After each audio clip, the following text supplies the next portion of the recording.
이제 세 번째 시간입니다. 이번 시간에는 지난 시간에 이어서 이제 계속돼서 요한계시록 12장에 나온 여자를 보고 또 이어서 사내 아이를 보겠습니다. 계시록 12장 1절부터 5절까지 제가 한번 읽어보겠습니다. 준비되시면은 같이 읽어보시면 어떨까요? 계시록 12장 1절부터 5절까지입니다.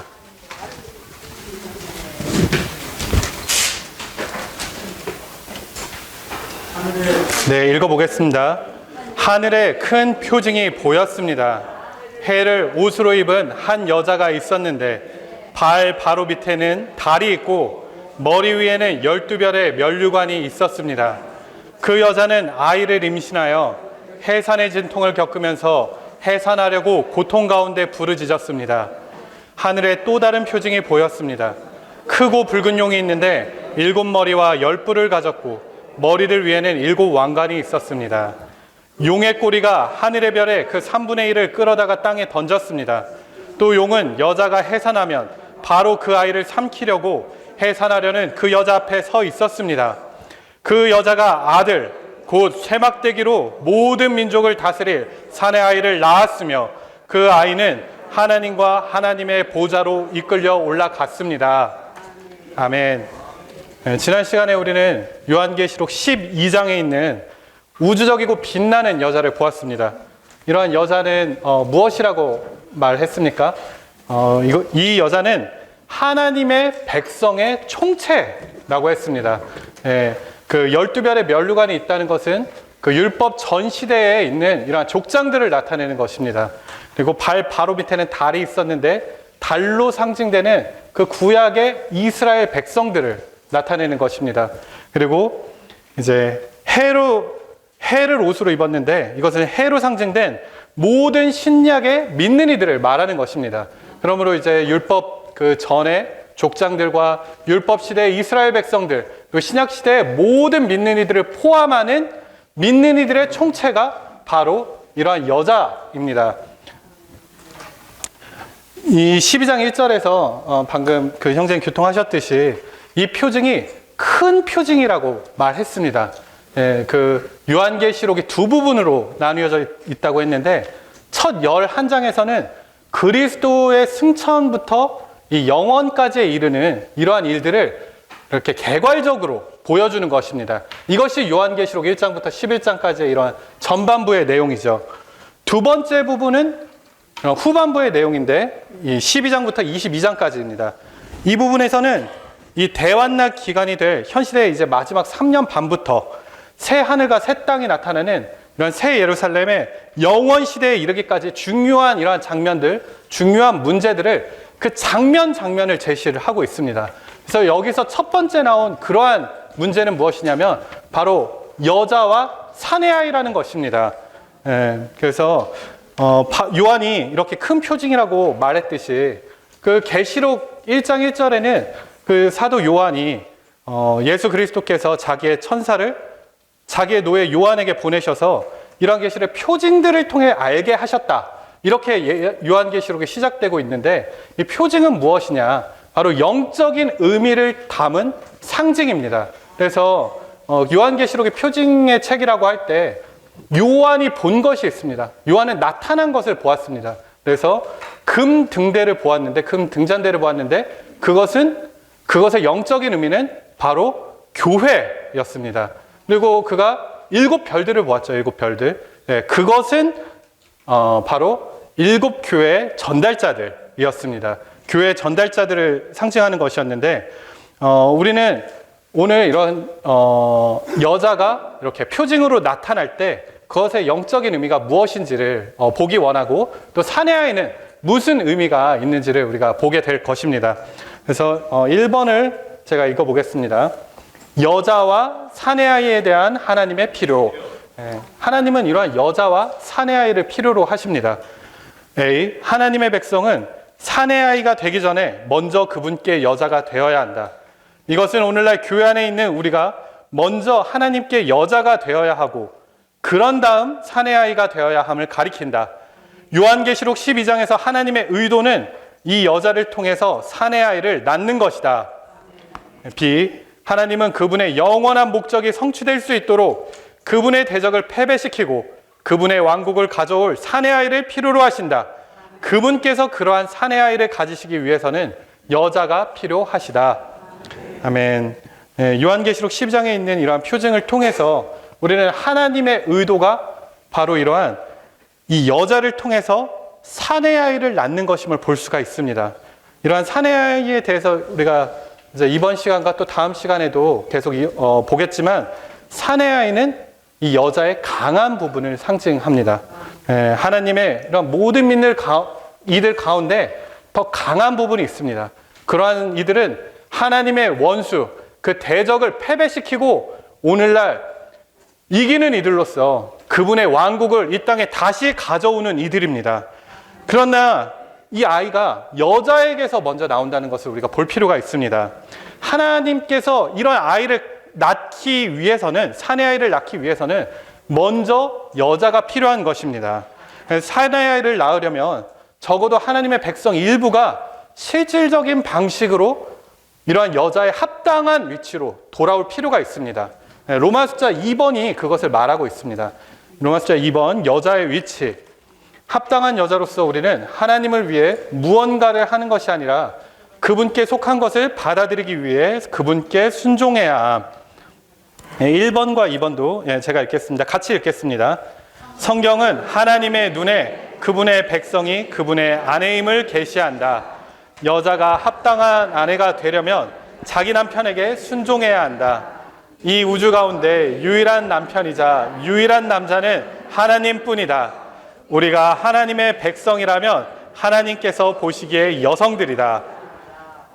2번까지 읽겠습니다. 흔히 우리는 하나님의 뜻과 의향을 우리의 것으로 삼지 않는다. 이것은 사실상 우리가 그분을 우리의 남편으로 삼지 않고 그분께 순종하지도 않음을 의미한다. 여기까지 읽겠습니다. 아내로서 우리에게 필요한 것이 여기서 무엇이라고 말하냐면 순종이라고 말하고 있습니다. 우리가 정말 우리의 남편이신 주님께 순종하기를 원합니다. 남편이신 주님께서 아내인 교회, 그러니까 믿는 이들에 의해 이렇게 제한받으신다는 사실을 알고 계십니까? 이게 멀리 갈 필요가 없이 우리 결혼 생활을 생각해 보면 될 것 같아요. 저도 이제 결혼한 지 10년 차가 되어 가는데 남편이 정말 아내에게 영향을 많이 받습니다. 정말 많이, 부모님보다도 훨씬 더 많이 받게 되는 것 같아요. 어머니이신 자매님들 좀 섭섭하실 얘기일지 모르겠는데 제가 살아보니까 저한테 지금까지 가장 많은 영향을 준 사람이 저의 아내입니다. 근데 그분께서 무언가를 하고자 하시는데 아내가 그분의 뜻과 갈망을 모른 채 독립적으로 행할 때 그분이 제한받으신다는 것입니다. 하나님은 이 시대에 기꺼이 그분의 아내인 교회를 통해서 무언가를 하시기를 원하시지만 만약에 교회인, 이런 아내인 교회가 그분의 뜻을 제대로 알지 못하거나 그분의 뜻을 갈망하지 않을 때 그분은 제한받으신다는 것입니다. 제가 이 문제에 관련해가지고 좀 오후 시간이고 하니까 제가 좀 이렇게 개인적으로 인상을 좀 받은 이야기가 있어서 좀 얘기를 들려드리고 싶은데 어떤 야구 선수 이야기거든요. 한국에 있는 야구 선수인데 이 사람이 유망주라서 한국에서 프로 생활을 하지 않고 미국으로 건너갔습니다. 미국으로 건너갔는데 장벽이 높으니까 처음에 마이너리그, 메이저리그가 제일 높은 거고 마이너리그는 이제 그 아래에 있는데 마이너리그에서 시작을 하고 거기서 생존 경쟁을 하니까 이제 고달팠겠죠. 근데 그 와중에 이 사람이 부상을 당해서 20살 젊은 나이에 이제 한국에 와가지고 자기 재활을 하고 있었습니다. 병실에 있었는데 이제 어떤 젊은 처녀가 이제 자기 어떤 친구의 동생이었나 그렇게 해가지고 왔는데 둘이 사랑에 빠진 거예요. 첫눈에 이제 반해가지고. 근데 이 남자가 그 청혼의 뜻을 안고 미국에 갔지만 얼마나 그 자기의 현실이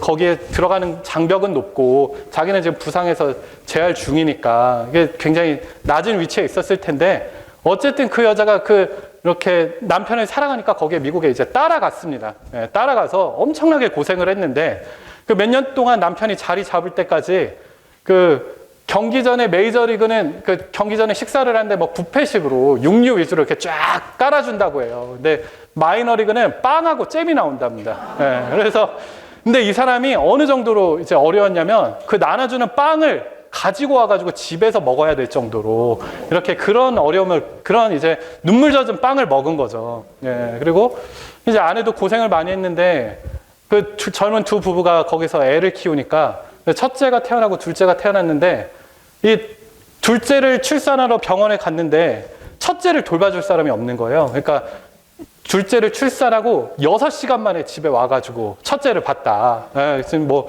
되게 전설적인 이야기인데 그런데 그 남편이 결국에는 이제 성공을 해서 메이저리그에서 10수년 동안 이제 그 주전으로 뛰면서 많은 기록을 남겼고, 예, 그 누군지 아실지 모르겠는데 추신수라는 사람이거든요. 예, 지금 한국에 이제 와 있는데요.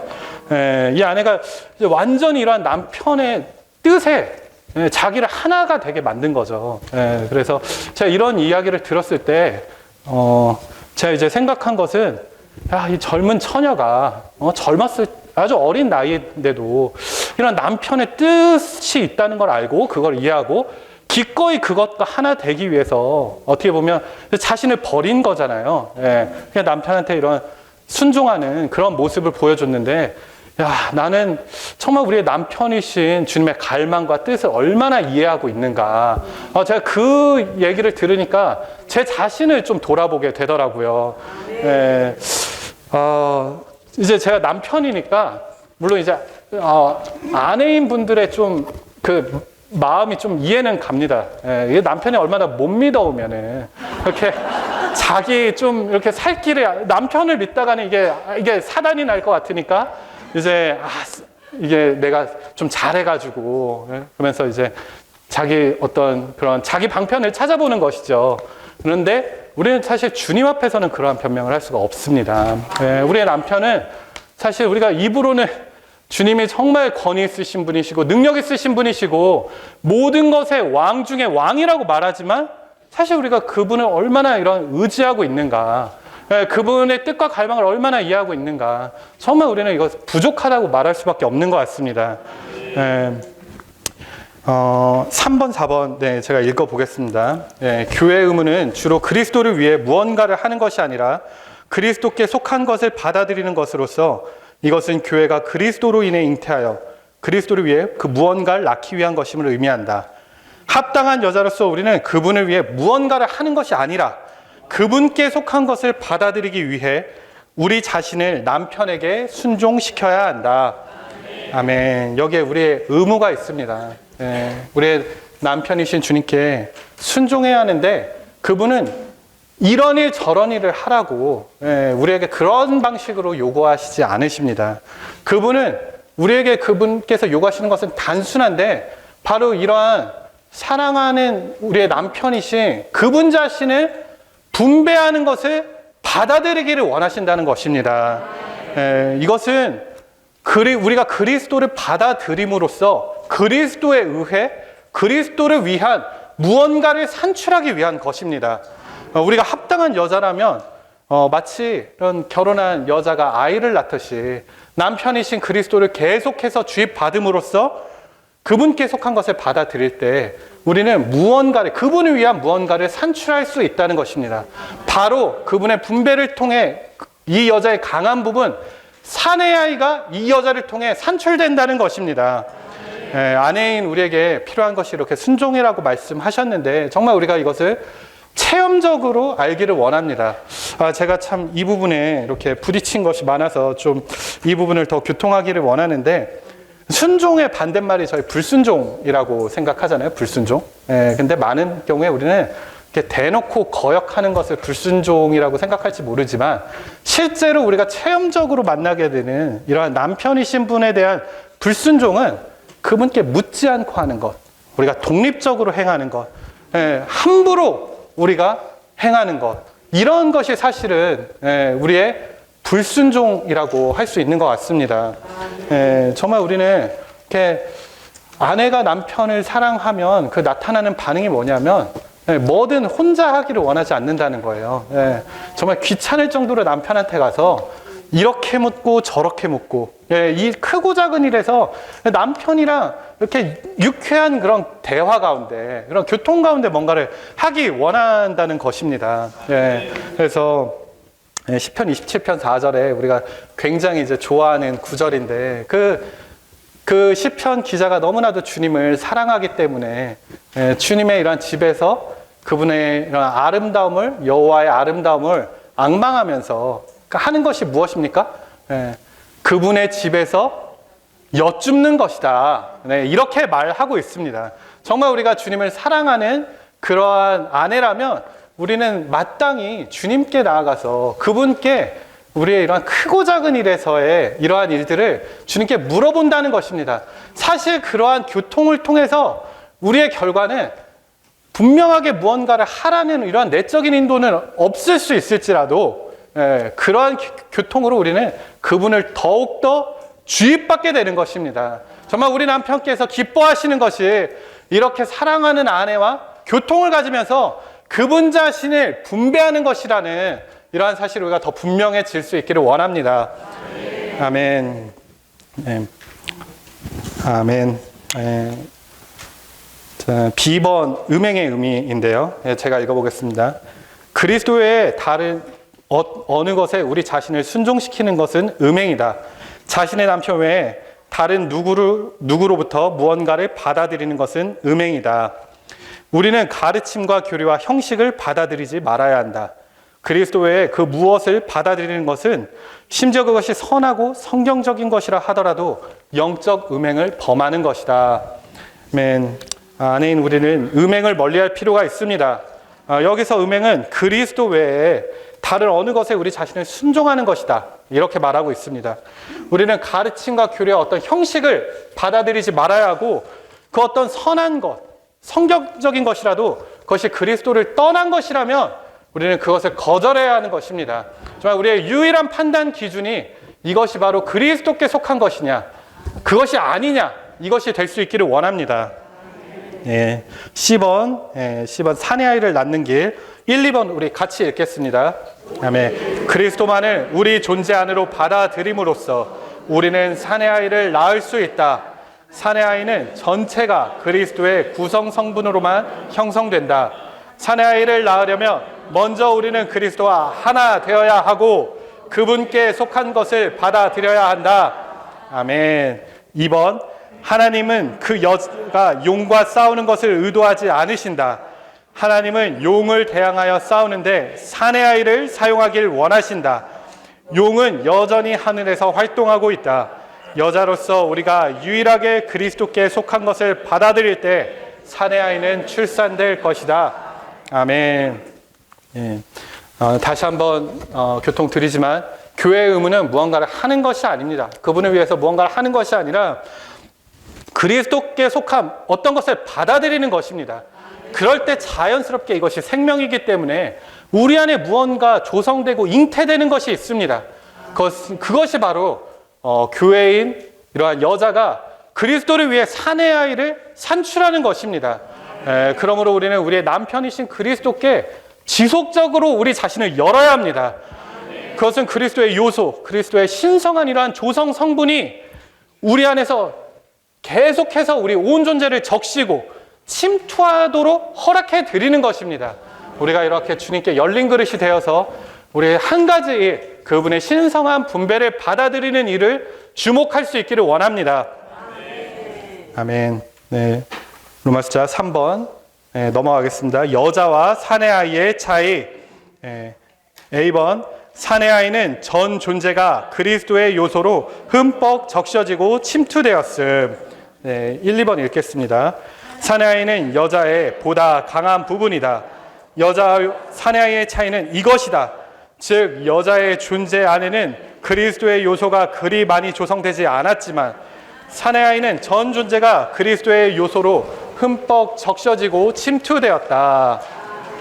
2번 그리스도의 요소가 여러분의 존재 안으로 일에 넣어지도록 허락하기까지 여러분은 강해지지 않을 것이다. 그리스도의 요소가 더욱더 여러분 안으로 일에 넣어질수록 여러분은 더 강해지게 될 것이다. 이것이 사내 아이이다. 아멘. 이러한 사내 아이는 어떻게 태어날 수 있는가에 대해서 말하고 있습니다.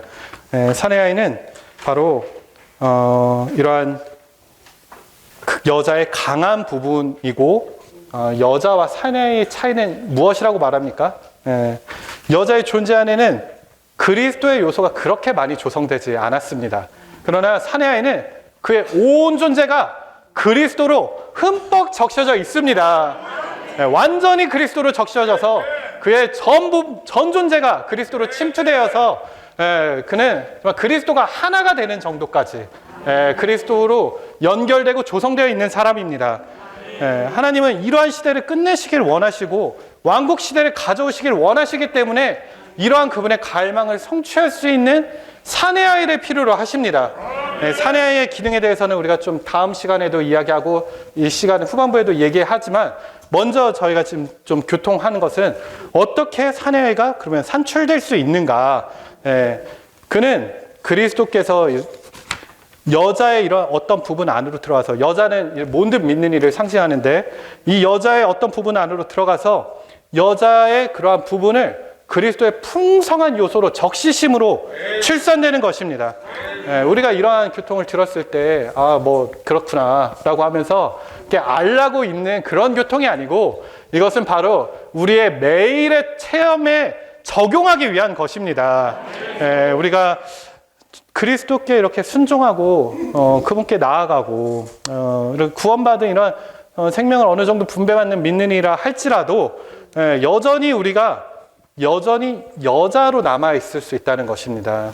우리의 온 존재가 이런 그리스도로 적셔질 때까지, 우리가 강해진 이런 사내가 될 때까지 우리는 그리스도께서 우리 안에서 일하시도록 허락해 드릴 필요가 있습니다.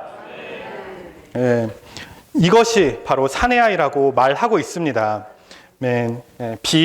이 그리스도의 요소가 우리 안에 일에 넣어져서 우리가 사내아이가 되고, 또 B에서는 또 다른 길을 제시하고 있는데, B도 같이 읽겠습니다. B의 그 말씀, 계시록 14장 4절의 중반까지 같이 읽겠습니다.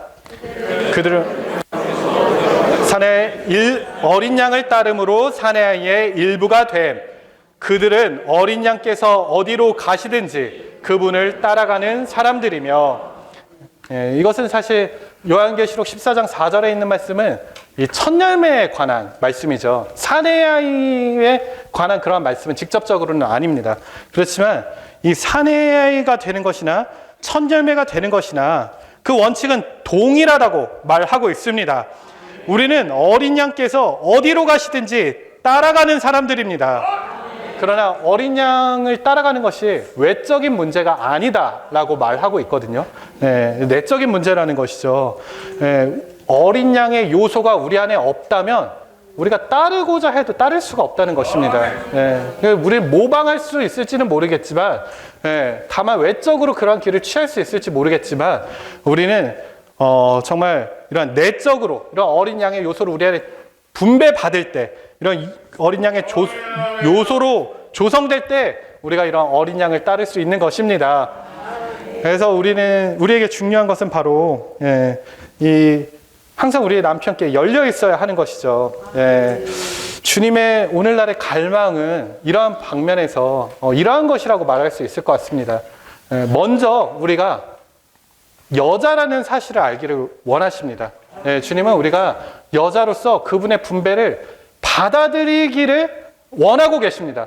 우리가 그러한 그분의 일을 알기를 원하시고 그러한 일과 협력해 드리기를 원하고 계십니다.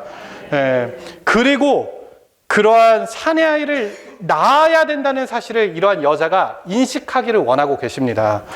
우리는 이러한 사내아이가 어디서 만들어져서 오는 것이라고 생각해서는 안 됩니다. 이러한 사내아이는 바로 생명에 의해서, 여자에 의해서 산출되는 것입니다.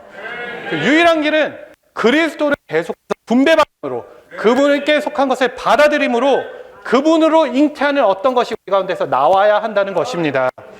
그리스도께 속한 것이 우리의 존재 안으로 들어오는 것입니다. 이것은 우리의 어떤 외적인 행동이 이러한 개선되는 것, 오늘날 많은 그리스도인들이 아마 이러한 것을 사모한다고 여기는데요.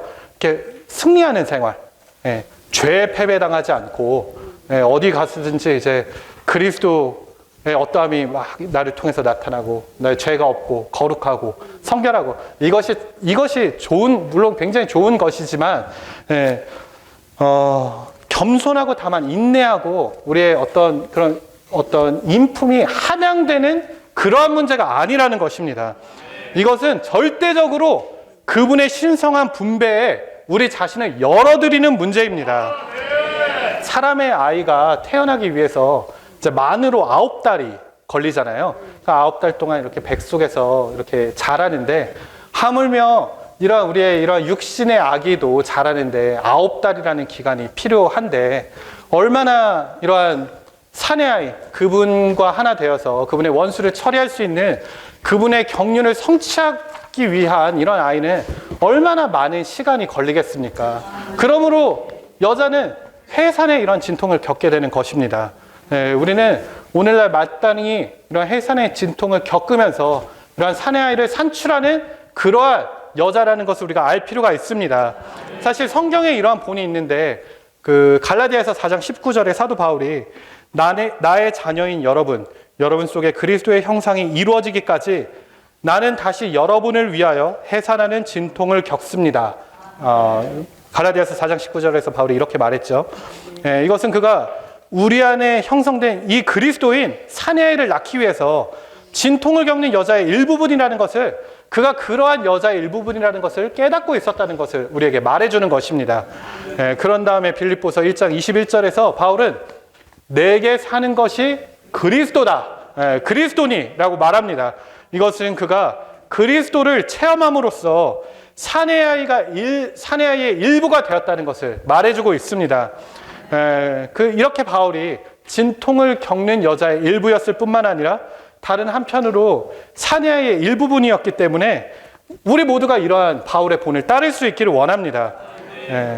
사내아이를 출산하기 위한 이런 진통을 겪는 여자의 일부분이 될 뿐만 아니라 다른 한편으로는 사내아이가 되어서 그분의 목적을 성취하기 위해 하나님의 적을 패배시키고 그분의 왕국을 가져오는 그러한 이들이 되기를 원합니다.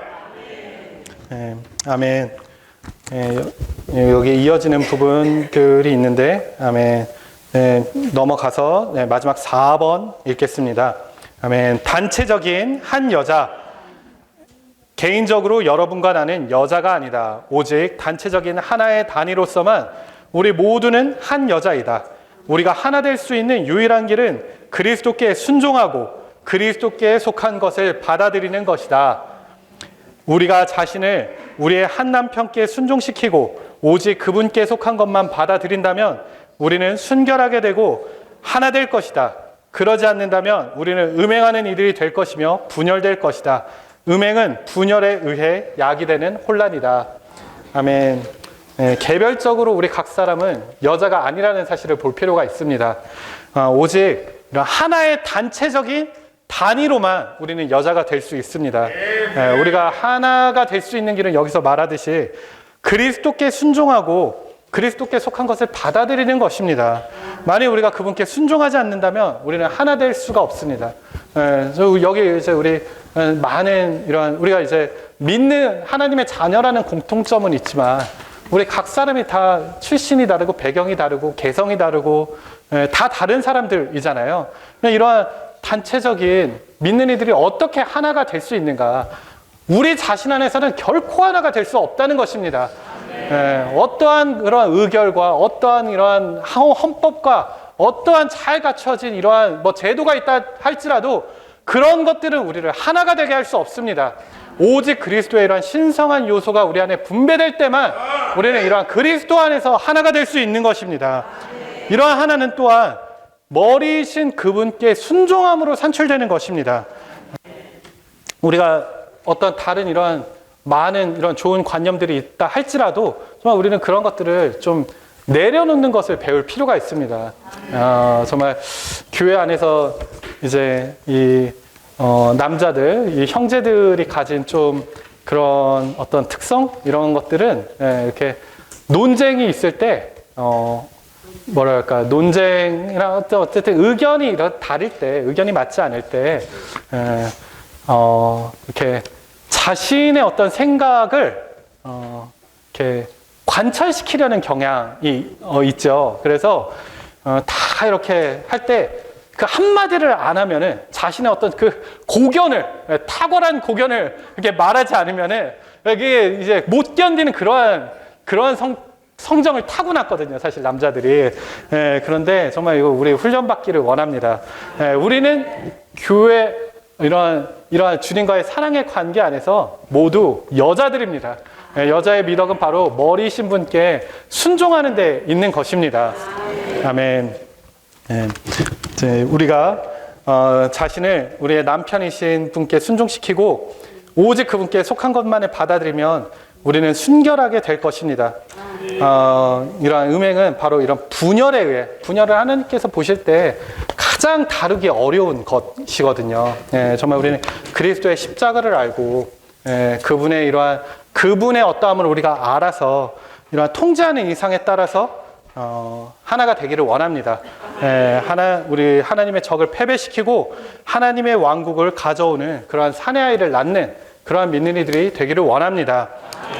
제가 시간이 조금 남았는데요. 한 2분 정도 남았는데, 제가,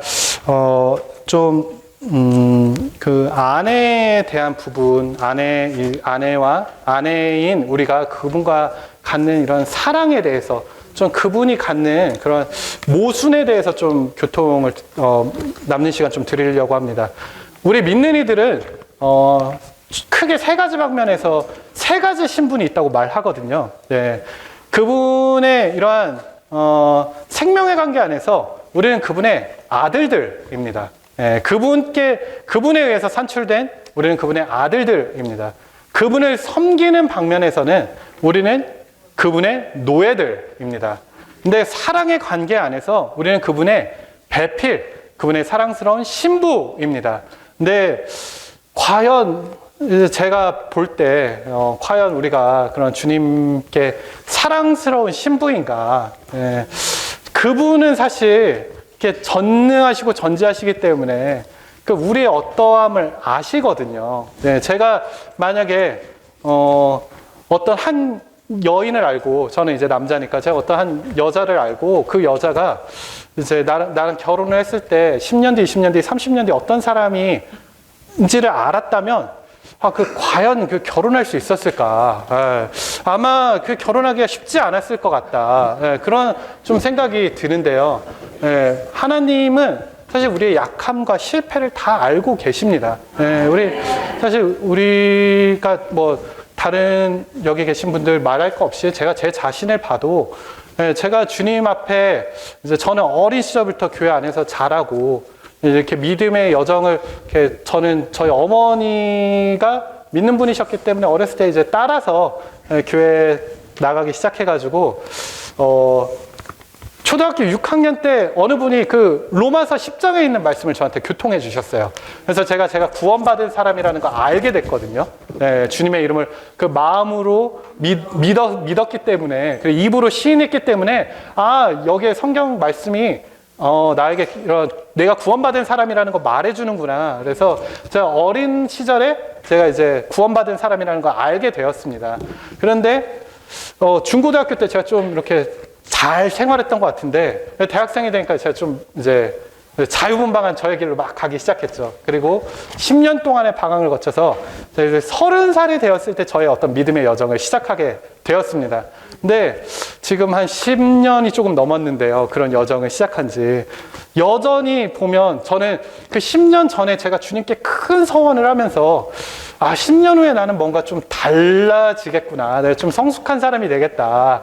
이렇게 누가 나를 만지면은 나 그리스도의 향기가 좀 나고, 십자가의 어떠함이 좀 이런 모략의 향기라고 하죠. 이 죽음의 향기, 모략의 향기가 좀 나는 사람이었으면 좋겠다. 이렇게 생각을 했는데, 지난 10년 동안의 어떤 저의 어떤 그런 것을 생각해 볼 때, 사실은 너무나도 이렇게 주님 앞에 이렇게 눈물이 나고 부끄럽고, 너무 이렇게 자랑할 것이 전혀 없는, 정말 이렇게 정말 부끄럽기만 한 그런 시간을 보냈는데, 어떻게 이러한 이인 내가 하나님에 의해 사랑을 받을 수 있는가.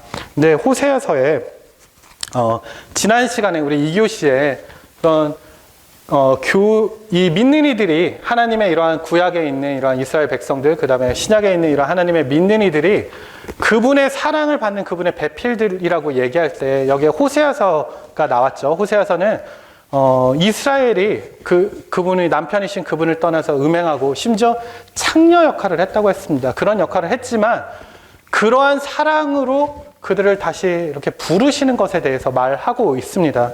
그래서 제가 참 이러한 것을 볼 때 주님이 참 긍휼이 많으시구나.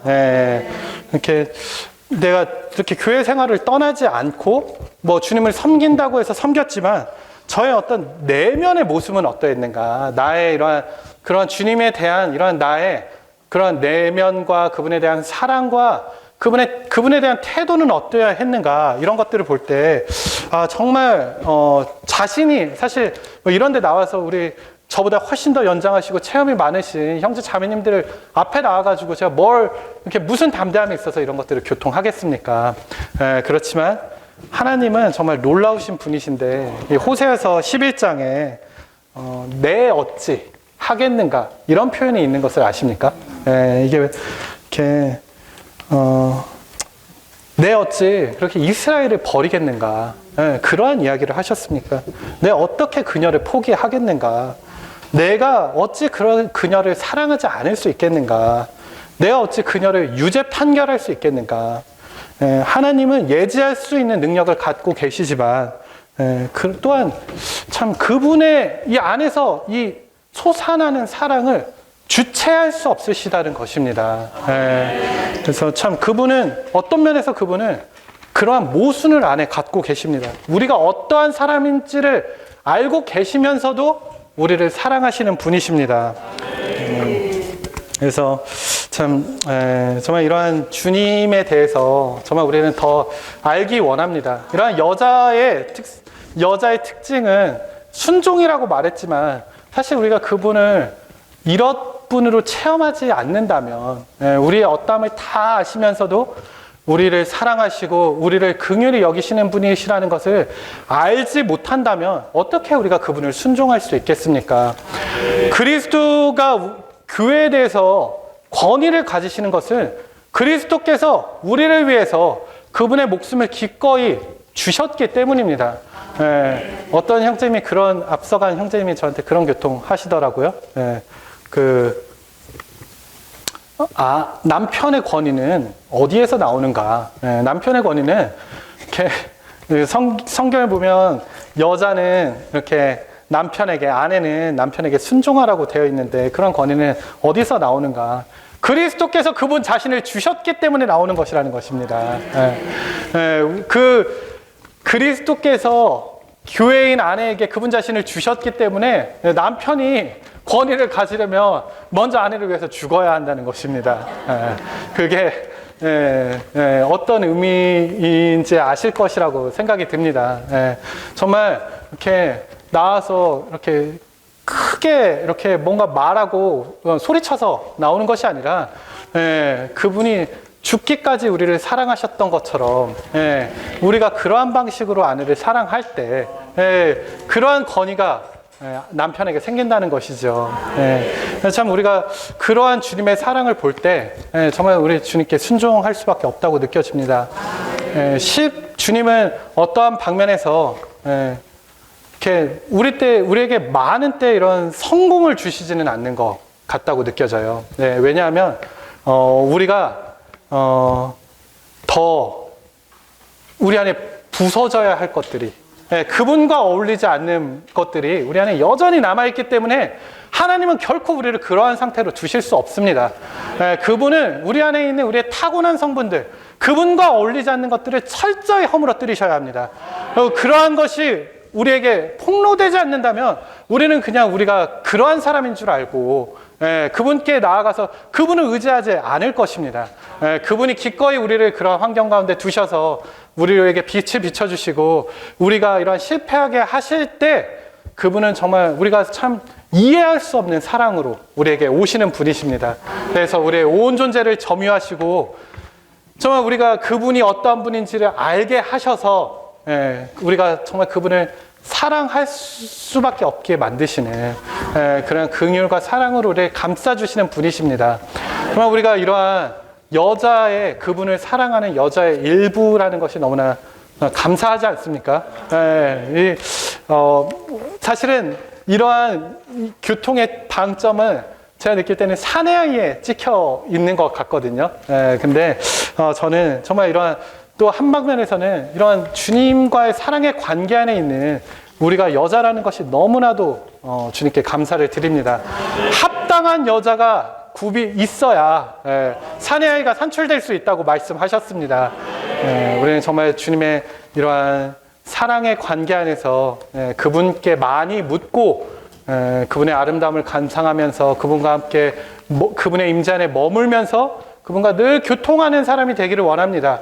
느헤미야 같은 사람도 굉장히 강한 사람이었지만 그가 그런 어떠한 소식을 들었을 때, 그 예루살렘의 어떤 비참한 소식을 들었을 때 그는 그것을 마음에 품고 있다가 그 왕이 느헤미야에게 그 기색을 읽었죠. 그래서 다시 물어보았습니다. 무슨 일이 있었는지.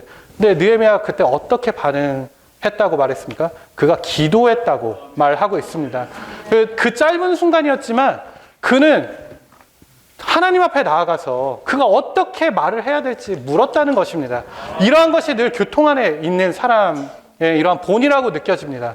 정말 늘 그분께 열어드리는 사람, 늘 그분과의 교통 안에 머무는 사람, 그럼으로써 그분께 우리 안에서 일을 하실 수 있도록 완전한 그런 지위와 입지를 내어드리는 사람, 우리가 그러한 사람이 되므로 정말 이러한 사내아이 완전히 그리스도로 점유되고 조성된 그러한 우리가 사내아이를 산출하는 그러한 여자들이 될 수 있기를 바랍니다.